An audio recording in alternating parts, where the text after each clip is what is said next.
अयोध्या में भूमि पूजन के साथ ही राम मंदिर की आधारशिला रख दी गई। प्रधानमंत्री नरेंद्र मोदी ने राम मंदिर की आधारशिला रखी। इस मौके पर उत्तर प्रदेश के मुख्यमंत्री योगी आदित्यनाथ, राज्यपाल आनंदीबेन पटेल, आरएसएस प्रमुख मोहन भागवत और श्री राम जन्मभूमि तीर्थ क्षेत्र ट्रस्ट के अध्यक्ष महंत नृत्य गोपाल दास मौजूद थे। लाल कृष्ण अडवाणी, मुरली मनोहर जोशी, कल्याण सिंह, उमा भारती जैसे राम मंदिर आंदोलन का नेतृत्व करने वाले प्रमुख चेहरे राम मंदिर के शिलान्यास कार्यक्रम में नदारद थे।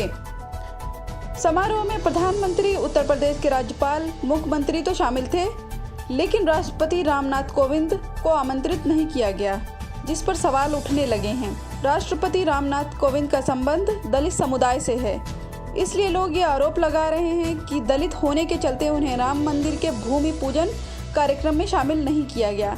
महाराष्ट्र के मंत्री डॉक्टर नितिन रावत ने ये सवाल उठाया है। उन्होंने कहा है, राष्ट्रपति जी को राम मंदिर भूमि पूजन कार्यक्रम से क्यों दूर रखा गया?